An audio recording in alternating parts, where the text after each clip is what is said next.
UPS দিয়ে কিন্তু আপনি আইপিএস তৈরি করে নিতে পারবেন নিমেষের ভিতরে, তাও আপনি বাসায় বসে, কোনো টেকনিশিয়ানের প্রয়োজন নেই। তো বন্ধুরা, আপনার বাসায় যদি একটা ইউপিএস থাকে, তা প্রথমত আপনার ওই ব্যাটারিটাকে আপনি খুলে ফেলবেন। এখানে যে ব্যাটারিটা থাকে না, ওই ব্যাটারিটাকে আগে আপনি খুলে ফেলবেন। খুলে ফেলে কি করবেন, ওই ব্যাটারি কানেকশনে যে দুটো তার ছিল না, দেখেন এই যে দুটো তার, এই দুটো তার আপনি লাল এবং কালো দুটো তার কানেকশন করবেন। এভাবে কানেকশন করবেন। এখানেই কাজ শেষ না, দেরি করুন। তার আগে বলছি, এই ভিডিওতে যদি নতুন হয়ে থাকেন তাহলে অবশ্যই চ্যানেলটা সাবস্ক্রাইব করবেন, লাইক কমেন্ট করে জানাবেন। তো বন্ধুরা, এখানেই কিন্তু শেষ না, শুধু এই দুটো তার লাগালেই কিন্তু আইপিএস হয়ে যাবে না।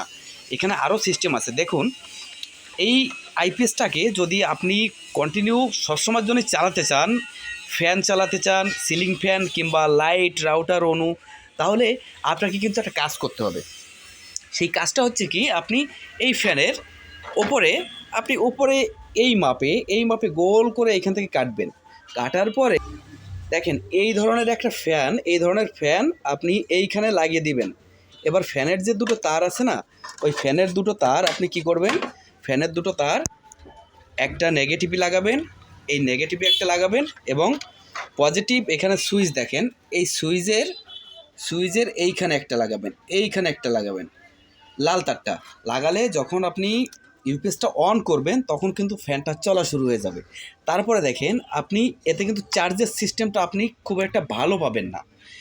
এতে যে চার্জটা হবে, আপনি একটা ব্যাটারিতে চার্জ করতে গেলে সেই চার্জটা কিন্তু খুব সুন্দরভাবে হবে না। তাতে করে আপনি বাইরে কি করবেন, বাইরে একটা চার্জার কিনে আপনি ব্যাটারির সাথে একটা চার্জার লাগিয়ে দেবেন, ব্যাস। আপনার আর কোনো কাজ নাই। এইটুকু কাজ করলে কিন্তু আপনার হয়ে যাবে। চাইলে কিন্তু আপনি এর ভিতরেও কিন্তু একটা ট্রান্সফর্মার দিয়ে একটা চার্জিং সিস্টেম করতে পারেন। যদি আপনারা এই চার্জিং সিস্টেমটা দেখতে চান তাহলে আপনি কমেন্টে জানাবেন, আপনার জন্য আরেকটা ভিডিও তৈরি করব। সবাই ভালো থাকবেন, সুস্থ থাকবেন। নমস্কার সবাইকে।